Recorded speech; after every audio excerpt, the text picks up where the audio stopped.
Morning my dear students. आज हम moral science means कथा मंजूषा पढ़ेंगे। पाठ 2 सच्चा शिष्य। इस पाठ में सच्चे शिष्य के बारे में बताया गया है कि किस प्रकार वह अपने गुरु की सीख आगे मानते हुए अपना जीवन निर्वाह करते हैं। तो आइए हम पाठ की शुरुआत करते हैं। देखिए, प्राचीन काल में वर्तमान समय की तरह स्कूल कॉलेज नहीं होते थे जिस प्रकार आज होते हैं। तो शिक्षा प्राप्त करने के लिए गुरु के आश्रम में जाकर ही रहना पड़ता था। आश्रम में रहने के लिए भी कोई शुल्क नहीं देना पड़ता था। जो आश्रम में शिष्य रहते थे उनको कोई शुल्क नहीं देना पड़ता था। शिक्षा पूरी होने पर गुरु दक्षिणा देनी होती थी। जब उनकी शिक्षा पूरी हो जाती थी तो गुरु को दक्षिणा देनी होती थी। छात्र आश्रम में रहते हुए लकड़ियां काट कर लाना, कंदमूल लाना, भिक्षा मांग कर लाना आदि सभी प्रकार के कार्य करते थे। जो छात्र थे आश्रम में वो लकड़ियां काट कर लाना, कंदमूल लाना, भिक्षा मांग कर लाना इस प्रकार के कार्य करते थे। ये आश्रम भी नगर से दूर जंगल में होते थे। ये जो आश्रम है ये नगर में तो थे नहीं, दूर जंगल में होते थे।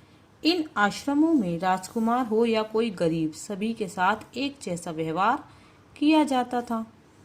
मीन्स सभी बच्चों को एक समान दृष्टि से देखते हुए सबके साथ एक जैसा व्यवहार किया जाता था। सभी शिष्यों को अपने सभी काम स्वयं करने होते थे। तो एक नगर के पास जंगल में इसी प्रकार का एक आश्रम था। उसमें बहुत सारे विद्यार्थी रहते थे।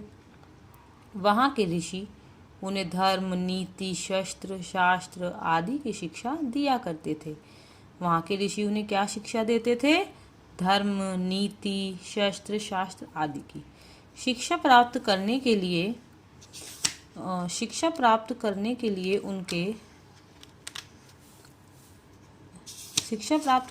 लिए उनके माता पिता उन्हें बचपन में ही आश्रम में छोड़ जाते थे ताकि ये बच्चे आश्रम में शिक्षा प्राप्त कर सकें।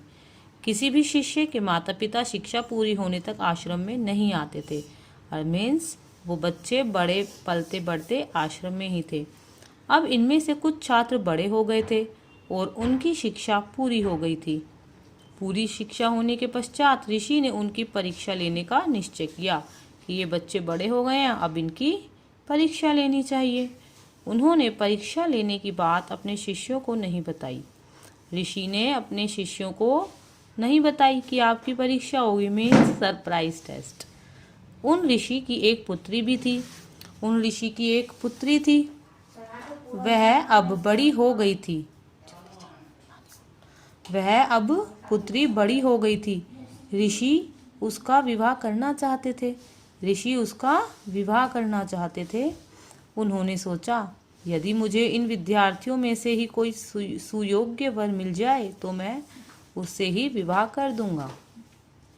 ऋषि ने इसके लिए एक उपाय सोचा। इस उपाय के द्वारा वह अपने छात्रों की परीक्षा भी ले सकते थे और सुयोग्य वर भी ढूंढ सकते थे। अब जो ऋषि थे उन्होंने एक उपाय सोचा कि मैं इस उपाय द्वारा छात्रों की परीक्षा भी ले लूँगा और मुझे मनपसंद वर भी मिल जाएगा। अगले दिन ऋषि ने सभी शिष्यों को बुलाया। उन्होंने कहा, मैंने तुम्हें सभी विषयों की पूर्ण शिक्षा दे दी है। अभी तक तुम आश्रम के नियमों का पालन कर रहे हो और लेकिन अब तुम्हें सांसारिक जीवन में प्रवेश करना है। अब तुम बड़े हो गए हो, शिक्षित भी हो गए हो। मतलब उनको गुरु समझा रहे हैं कि अब तुम्हें सांसारिक जीवन में प्रवेश करना है। अब तुम बड़े भी हो गए हो, शिक्षित भी हो गए हो। सांसारिक जीवन व्यतीत करते हुए तुम्हें जीवन में आने वाली अच्छी और बुरी सभी बातें देखनी और समझनी होंगी। अपनी बुद्धि का प्रयोग करके तुम्हें स्वयं निर्णय लेना होगा कि कौन सा काम उचित है और कौन सा काम अनुचित है, किस बात में तुम्हारा समाज का हित है और किस बात में अहित है। मीन्स अब तुम, गुरुजी का क्या कहना था कि अब तुम बड़े हो गए हो, पढ़ लिख गए हो, अब तुम्हें अपने जीवन के सारे फैसले स्वयं करने हैं और किस काम में तुम्हारा हित है और किस में अहित है। इसके पश्चात उन्होंने सभी शिष्यों को आश्रम में बगीचे में एकत्रित किया और कहा, अब मैं तुमसे एक अपनी महत्वपूर्ण बात कहना चाहता हूँ। तुम्हें पता है कि मेरी एक कन्या है। अब आश्रम में सभी शिष्यों को बगीचे में बुलाकर कहा कि तुमसे मैं एक बात कहना चाहता हूँ कि तुम्हें पता है मेरी एक कन्या है। वह सुशील, गुणी और सुंदर है। अब वह विवाह योग्य हो गई है, मतलब कि वह बड़ी हो गई है, विवाह के लायक हो गई है। मैं चाहता हूँ कि तुम में से किसी योग्य वर के साथ इसका विवाह कर दूँ। मुझे तुम में से उसका चुनाव करना है। गुरु जी अपने शिष्यों को ये सारी बात बता रहे हैं कि तुम में से मुझे चुनाव करना है। मैं चाहता हूँ कि तुम सभी उसके लिए अच्छे अच्छे कपड़े और गहने लाओ। ये कपड़े और गहने तुम्हें अपने घर से तथा अपने माता पिता की नज़रों से बचाकर लाने हैं। तुम्हें ये कपड़े और गहने लाते हुए कोई भी ना देखे। गुरुजी ने क्या कहा कि अपने अपने घरों से कपड़े और गहने लाने हैं और वो लाते समय तुम्हें कोई भी ना देखे। यदि किसी ने तुम्हें गहने और कपड़े लाते देख लिया तो उन वस्तुओं को मैं स्वीकार नहीं करूँगा। सबसे अच्छे कपड़े और गहने लाने वालों को में से मैं चुनाव करूँगा, तभी विवाह का निर्णय होगा।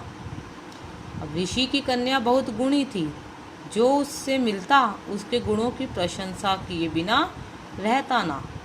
मीन्स जो भी उससे मिलते सब उसकी तारीफ करते। इसलिए ऋषि की बात सुनकर सभी शिष्य अपने अपने घर की ओर चल दिए। सब रेडी हो गए और अपने घर चल दिए। कुछ ही दिनों बाद सभी शिष्य अपने अपने घरों से गहने और कपड़े चुरा कर लाने लगे। वे ऋषि को विश्वास दिलाते कि उन वस्तुओं पर किसी की नज़र नहीं पड़ी है। ऋषि सभी की वस्तुएं उनके नाम लिखकर अलग अलग रखते जाते। एक शिष्य सबसे अंत में खाली हाथ लौटा। ऋषि ने सभी शिष्यों की सभा बुलाई और उन्होंने सभी शिष्यों द्वारा लाए गए कपड़े एवं गहने भी वहां रख लिए। उन्होंने खाली हाथ लौटे शिष्य से पूछा, तुम खाली हाथ क्यों लौटे हो? क्या तुम्हें कुछ भी लाने का मौका नहीं मिला? शिष्य ने उत्तर दिया, गुरुदेव, आपने सिखाया था कि ईश्वर सब जगह है। शिष्य ने क्या उत्तर दिया जो खाली हाथ आया? कि गुरुदेव, आप सब जगह हो। कि आपने सिखाया था कि ईश्वर सब जगह है। वह पेड़, जल, पर्वत, वायु, फूल आदि सभी में व्याप्त है। फिर भला ये कैसे संभव है कि मैं आपके पास ऐसी वस्तुएं लेकर आऊं जिसे किसी ने ना देखा हो? ईश्वर तो हर समय देख ही रहा है। घर से माता पिता की नज़र बचाकर कुछ भी लाना चोरी ही है। आपने हमें चोरी ना करने की सलाह दी है। इसके साथ ही आपने कहा था कि हमें सोचना है कि कौन सा काम सही है और कौन सा गलत। चोरी करना गलत काम है। जो काम गलत हो उसके लिए गुरु की आज्ञा ना मानने का अपराध क्षमा हो जाता है। इसलिए मैं खाली हाथ लौट आया हूँ। अब ऋषि अपने शिष्य की बात सुनकर बहुत प्रसन्न हुए। उन्होंने अपने अन्य शिष्यों से कहा, मैंने तुम्हारी परीक्षा भी ले ली और अपनी कन्या के लिए योग्य वर भी चुन लिया। इसने जो भी कुछ कहा है वह तुम समझ ही गए होंगे। इसके पश्चात उन्होंने सभी के कपड़े गहने लौटाते हुए कहा, अपने अपने गहने, अपने कपड़े वापस ले जाओ। मुझे इनमें से किसी भी वस्तु की आवश्यकता नहीं है। मैं तो तुम सबकी परीक्षा लेना चाहता था कि मेरी दी हुई शिक्षा का तुम कहाँ तक जीवन में प्रयोग करते हो। अब तुम इसे मेरी अंतिम सीख समझना। जीवन में कभी भी सोचे विचारे बिना काम मत करना। सही और गलत के भेद को समझकर ही काम करना। Thank you.